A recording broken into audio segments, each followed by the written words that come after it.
والد صاحب کا علاقے میں کافی نام تھا اور رعب و دبدبہ کی وجہ سے لوگ ان سے اونچی آواز میں بات نہیں کرتے تھے۔ گاؤں والوں کے بیچ کوئی بھی جھگڑا یا مسئلہ ہوتا والد صاحب ہی فیصلے کرتے۔ میرا بھائی فیصل بھی والد صاحب سے بہت ڈرتا تھا۔ ان کی سخت مزاجی کی وجہ سے گھر کے اندر بھی کسی کی جرأت نہ تھی کہ ان کا حکم ٹالے اور ان کے سامنے دم بھی مار سکے۔ اسی کے انتقال کے وقت میں کالج کے آخری سال میں اور فیصل نویں کا امتحان دے رہا تھا۔ ہم بہن بھائی میں بہت محبت تھی۔ ماں کے بعد بڑی بہن ہونے کے ناطے ساری ذمہ داری مجھ پہ آن پڑی تھی اور میں فیصل کا بہت خیال رکھنے لگی۔ وہ اپنا ہر مسئلہ ہر بات مجھ سے کرتا اور میں بابا جان کو بتاتی کیونکہ میں سمجھدار تھی اور اپنے بابا جان کے مزاج کو سمجھتی تھی۔ والد صاحب کی 8 مربع اراضی تھی۔ گھر میں کسی شے کی کمی نہ تھی سوائے ماں کے۔ جب ان کی یاد آتی تو ہم اداس ہو جاتے۔ فیصل ماں کو بہت یاد کرتا تھا۔ وہ روتا تو میں اس کے آنسو پونچھتی، دلاسا دیتی، سمجھاتی کہ اگر ماں کی روح کو سکون دینا چاہتے ہو تو پڑھائی پر توجہ دو، کچھ بن کر دکھاؤ اور اپنا مستقبل روشن کرو۔ امی مرحومہ کی بہت خواہش تھی کہ فیصل انجینئر بنے۔ میری حوصلہ افزائی سے وہ بہت توجہ سے دل لگا کر پڑھنے لگا۔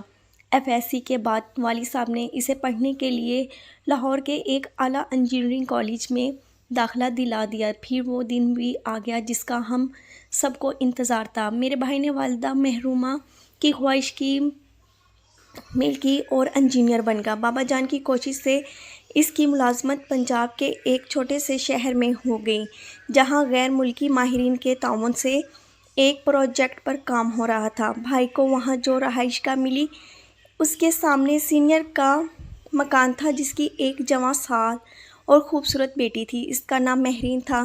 وہ جب کالج جانے کے لیے گھر سے نکلتی اسی وقت بھائی بھی آفس جا رہا ہوتا۔ یوں دونوں کی صبح سویرے مٹ بھیڑ ہو جاتی۔ مہرین فیصل کو پسند کرنے لگی۔ وہ آفس سے لوٹتا تو وہ اپنے دروازے پر کھڑی ہوتی اور دور سے اس کا دیدار کر لیتی۔ فیصل کو اندازہ ہو گیا کہ یہ لڑکی اس کے لیے کھڑی ہوتی ہے اور اس میں دلچسپی لے رہی ہے۔ وہ نوجوان تھا۔ روز ایک حسین لڑکی کو منتظر پا کر اسے بھی مہرین کا خیال رہنے لگا۔ ایک روز فیصل اپنے مکان کے گیٹ پر کھڑا تھا کہ ایک بچی جو مہرین کی ملازمہ کی بیٹی تھی ایک پرچہ لے کر آئی اور بھائی کو دے دیا۔ اس پر مہرین نے اپنا نام اور فون نمبر لکھا تھا۔ بھائی اس چھوٹے سے شہر میں بوریت محسوس کرتا تھا۔ اگلے روز اس نے اس یک طرفہ چاہت والی کو فون کر دیا۔ فون کے ذریعے رابطہ ہوا تو باتوں کا سلسلہ چل پڑا۔ اس کی باتوں نے میرے بھائی کا دل مول لیا۔ اب فون پر گفتگو روز کا معمول بن گئی۔ زندگی میں مسرت کی مٹھاس گھلنے لگی مگر بات فون تک ہی محدود تھی۔ ملنے سے دونوں نے بھی گریز کیا تھا۔ چھوٹا سا شہر تھا، ملنے میں بدنامی کا خطرہ تھا اور دونوں اس خطرے سے بچنا چاہتے تھے۔ جب فیصل آفس کے کام سے تھک کر رہائش پر آتا تو مہرین سے فون پر باتیں کرتے ہی اس کی ساری تھکن دور ہو جاتی۔ وہ بھی شدت سے منتظر ہوتی کہ کب فیصل کا فون آئے اور وہ اس سے باتیں کرے۔ وہ FA کی طالبہ تھی اور یہ خوشحال لوگ تھے۔ ابھی اس لڑکی کی کہیں منگنی نہیں ہوئی تھی سو وہ بطور جیون ساتھی اپنے طور پر میرے بھائی کو منتخب کر چکی تھی۔ وہ دن رات اس کی دلہن بننے کے خواب دیکھنے لگی۔ اس نے فیصل کو بتا دیا تھا کہ وہ اس کے ساتھ شادی کی مطمئن ہے اور یہ بھی کہ اس کے والدین کی طرف سے کوئی رکاوٹ نہیں آئے گی کیونکہ اس کے ماں باپ نے کہہ دیا تھا کہ وہ بیٹی کی شادی میں اس کی پسند کا خیال رکھیں گے بشرطیکہ لڑکا اچھے خاندان کا اور پڑھا لکھا ہو۔ مہرین اپنے والدین کی اکلوتی اور لاڈلی بیٹی تھی اور اس بارے پر اعتماد تھی کہ ماں باپ اس کی خوشی کا خیال کریں گے۔ وہ تو مطمئن بھی مگر فیصل کا معاملہ برعکس تھا۔ والد صاحب نہایت روایت پسند شخص تھے اور اولاد کی شادی کے معاملے میں جابر حکمران تھے۔ ہماری مجال نہ تھی کہ ان کی مرضی کے خلاف سوچتے یا حکم عدولی کے کر سکتے۔ ایک بار جب بھائی گھر آیا ابا جان نے اس کی شادی کا تذکرہ چھیڑ دیا۔ میرا نکاح تو انہوں نے پہلے ہی اپنے بڑے بھائی کے بیٹے کے ساتھ کر دیا تھا، بس رخصتی ہونا باقی تھی۔ بابا جان چاہتے تھے کہ فیصل کی شادی ان کی بھانجی سے ہو اور دونوں بچوں کی رخصتی ایک ساتھ کر دی جائے۔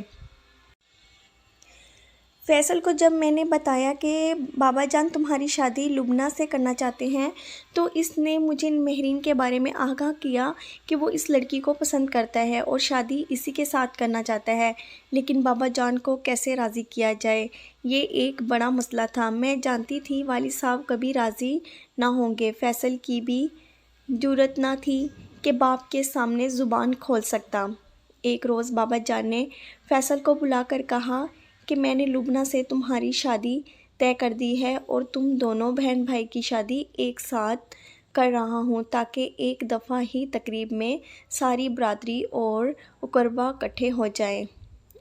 اس نادر شاہی فیصلے پر بھائی دم بخود ہو گیا لیکن لب نہیں کھول سکا۔ باپ کے سامنے اس کا کچھ بھی کہنا بیکار تھا۔ اس نے وہاں جا کر مہرین کو فون پر بتا دیا کہ ابا جان میری شادی پھوپھی زاد لبنہ کے ساتھ کر رہے ہیں۔ یہ سن کر وہ بہت رنجیدہ ہو گئی، اس سے ضبط نہ ہو سکا اور وہ پہلی بار فیصل سے ملنے اس کے آفس پہنچ گئی۔ آفس میں لوگ تھے۔ فیصل نے کسی طرح اس کو سمجھا بجھا کر واپس بھیج دیا کہ گھر پر بات کریں گے، مگر اس نے پھر مہرین سے بات نہ کی اور رابطہ ختم کر دیا۔ مہرین نے بہت کوشش کی کہ فون پر تو بات ہو، مگر بھائی اس کا فون نہ سنا۔ تب وہ ایک روز دوبارہ آفس آ دھمکی، وہ بڑی دلیر لڑکی تھی۔ آفس میں اس نے وویلا مچا دیا کہ تم مجھ سے فون پر گھنٹوں میٹھی میٹھی باتیں کر سکتے ہو اور شادی نہیں کر سکتے، تمہیں مجھ سے شادی کرنا ہوگی۔ فیصل اس سے کوئی جھوٹی بات نہ کرنا چاہتا تھا، سو صاف کہہ دیا کہ یہ ممکن نہیں ہے، میرے والد صاحب بہت سخت مزاج آدمی ہیں، وہ نہیں مانیں گے کیونکہ انہوں نے میری شادی اپنی بہن کی بیٹی کے ساتھ طے کر دی ہے۔ بہتر ہے کہ تم میرا خیال ہمیشہ کے لیے دل سے نکال دو۔ مہرین کسی صورت یہ صدمہ سہنے کو تیار نہ تھی۔ وہ وہیں آفس میں بیٹھ کر رونے لگی۔ اس کے رونے سے میرا بھائی اور پریشان ہوا اور وہ دم سادہ بیٹھا تھا۔ لڑکی مسلسل روئے جا رہی تھی۔ جب وہ کسی طور چپ نہ ہوئی تو فیصل نے کہا، دیکھو مہرین، حقیقت یہ ہے کہ تم مجھے واقعی اچھی لگتی اور میں تمہارے ساتھ شادی پر بھی سنجیدہ ہوں، لیکن اپنے باپ سے جھگڑ نہیں سکتا۔ اگر تم تھوڑا سا صبر کرو تو میں ان کو ایک بار قائل کرنے کی کوشش ضرور کروں گا۔ اس وعدے پر وہ گھر جانے کو تیار ہو گئی اور بھائی نے اس کے ساتھ جو وعدہ کیا تھا نبھایا۔ گھر آ کر میری موجودگی میں ابا جان سے بات کی اور ان کو قائل کرنا چاہا، مگر وہ تو بیٹے کی بات سن چراغ پا ہو گئے۔ مجھے کہنے لگے، بیٹی تم ہی اس سر پھرے لڑکے کو سمجھاؤ، یہ مجھے برادری میں ذلیل کرنا چاہتا ہے۔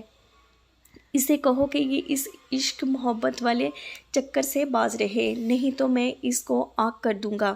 فیصل بھائی نے کہا، ابا جان آگ کر دیں گے تو میں خود کما کر اپنے اہل خانہ کو پال لوں گا، دولت بھی تو سب کچھ نہیں ہوتی۔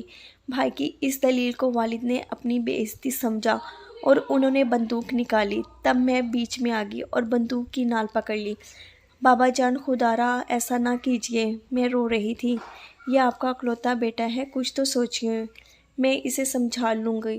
میرے رونے بلکنے اور ہاتھ جوڑنے پر وہ تھم گئے اور یہ کہہ کر کمرے سے نکل گئے کہ اس کو سمجھا دو کہ آئندہ یہ ایسا سوچے بھی نہیں کہ میں اس کی شادی کسی راہ چلتی لڑکی کے ساتھ کر دوں گا۔ فیصل اس قدر پریشان تھا کہ اس سے پہلے میں نے کبھی اتنا پریشان نہیں دیکھا تھا۔ تسلی دی کہ بھائی دل چھوٹا نہ کرو، ابا جان جو کر رہے ہیں بہتری اسی میں ہے، ورنہ پھوپھو کو انہیں جائیداد میں سے پورا حصہ دینا پڑے گا۔ آپا میں اپنے سے زیادہ مہرین کے لیے پریشان ہوں، کاش میں نے اس سے فون پہ رابطہ نہ رکھا ہوتا، وہ اس بات کا اتنا غم کرے گی کہ آپ سوچ بھی نہیں سکتی۔ میری آپ ڈیوٹی پر جانے کی ہمت نہیں رہی کہ اسے کیا جواب دوں گا۔ جب وہ ڈیوٹی پر جا رہا تھا بے حد اداس تھا۔ والد صاحب نے تو اس کی شادی کے کارڈ بھی چھپوا لیے تھے اور ایک کارڈ اس کو پوسٹ کر دیا کہ دیکھ کر بتاؤ کیسا ہے۔ دراصل وہ بیٹے کو اس بات کی اطلاع دینا چاہتے تھے کہ 15 روز بعد تمہاری شادی ہے۔ بھائی نے فون پر مہرین کو اطلاع دی کہ شادی کی تاریخ طے بھی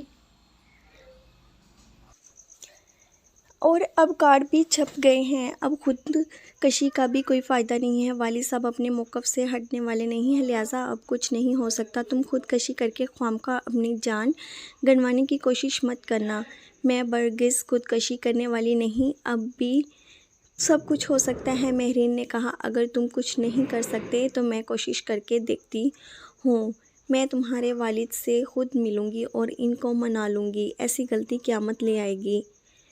یہ ہرگز مت کرنا، وہ نکال باہر کریں گے، نہیں تو بندوق سے تمہارا قصہ تمام کر دیں گے۔ فیصل نے اسے بہت ڈرایا دھمکایا، مگر وہ دیدہ دلیر بالکل بھی نہ ڈری، بلکہ اپنے جذبے صادق پر فخر کرنے لگی۔ اس نے کہا کہ میں نے تمہارے آفس تمہیں گھر سے پتہ لے لیا اور اب تمہارے والد سے ملنے جا رہی ہوں۔ فیصل اسے روکتا رہ گیا اور وہ والد صاحب سے ملنے ہمارے گھر آ گئی۔ میں دوپہر کا کھانا لگوا رہی تھی کہ ملازمہ نے بتایا کہ بڑے صاحب سے ملنے ایک لڑکی آئی ہے اور اپنا نام مہرین بتاتی ہے۔ میں نے کہا اس کو ادھر لے آؤ۔ اس سے پہلے کہ ملازمہ اسے میرے پاس لاتی، وہ آج خود بابا جان کی بیٹھک میں پہنچ گئی۔ بغیر اجازت اوطاق کی سمت جانا منع تھا۔ تب بھی مجھے نہیں معلوم اس نے بابا جان سے کیا کہا اور انہوں نے کیا جواب دیا، لیکن جب وہ اوطاق سے باہر آئی تو اس کا چہرہ خوشی سے دمک رہا تھا۔ واقعی وہ بہت خوبصورت لڑکی تھی، اسے دیکھ کر آنکھیں خیرہ ہوتی تھیں۔ اسے گفتگو کا بھی سلیقہ تھا۔ والد صاحب نے اسے ہمارے ساتھ کھانے کی میز پر لا بٹھایا اور پھر اپنی خصوصی گاڑی میں واپس اس کے گھر بھجوا دیا۔ دوسری گاڑی میں وہ فیصل بھائی کے پاس چلے گئے۔ باپ کو دیکھ کر اس کی تو سیٹی گم ہو گئی۔ انہوں نے بیٹے کو حکم دیا کہ دفتر سے چھٹی لو اور جلدی تیاری کرو، تم نے میرے ساتھ جانا ہے۔ جب ابا جان نے بتایا کہ مہرین کے دادا سے پرانی رشتہ داری نکل آئی ہے، تب وہ بزرگوں کے تعلق داری کا پاس رکھتے ہوئے بیٹے کی خوشی کو بھی پورا کر رہے ہیں اور مہرین کو بہو بنا رہے ہیں۔ مجھے اپنے کانوں پر یقین نہیں آیا اور فیصل تو خوشی سے زیادہ حیرت کی کیفیت میں تھا، جیسے اسے سکتہ ہو گیا ہو۔ یہ مہرین کی چاہت کا اخلاص تھا یا اس کی جرأت کا کمال؟ والد صاحب کا دل جانے کیوں اس نے موم کر لیا، اور وہ کام جو میں نے فیصل لاکھ چاہتے ہوئے بھی نہ کر سکا، اس دہان پان سی لڑکی نے کر دکھایا۔ اس کے بعد وہ مہرین کے گھر گئے، اس کے والد سے ملے، انہیں بتایا کہ تمہارے اور میرے دادا پگڑی بدل بھائی تھے، ان کا نام تمہاری بیٹی سے معلوم ہوا ہے، اب ہماری بھی بیٹی ہے۔ والد صاحب نے مہرین کے والدین سے فیصل کے لیے رشتہ طلب کر لیا۔ ان جیسے صاحب حیثیت کو کون انکار کر سکتا تھا، جبکہ ان کی لڑکی بھی فیصل سے ہی شادی کرنا چاہتی تھی اور وہ ایک صاحب حیثیت دادا کی پوتی تھی۔ ادھر سے یہاں ہوتے ہی شادی کی تاریخ رکھ لی گئی، دوبارہ دعوت نامے چھپے۔ بابا جان نے اپنی بہن سے معذرت کر لی اور لبنہ کا نکاح اس کے تایا کے بیٹے کے ساتھ کروا دیا، جو پہلے ہی لبنہ کے رشتے کے آرزومند تھے۔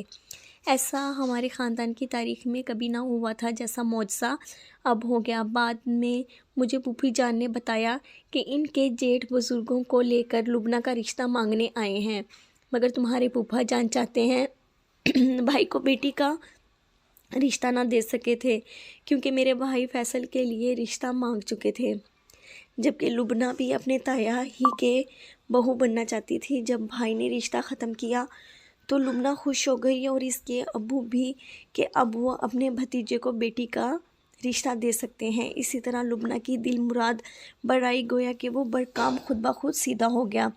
سچ ہے، اللہ سب کی سنتا ہے اور اس کے ہر کام میں بہتری ہوتی ہے۔ آج ہمارے خاندان کا امن مہرین کی جرأت سے قائم ہے، اور وہ ابا جان کو قائل نہ کرتی تو پھوپھا اپنی بیوی اور میرے والد سے ناراض ہی رہتے۔ پلیز اگر آپ کو ہماری ویڈیو پسند آئی تو لائک، شیئر اور چینل کو سبسکرائب کریں۔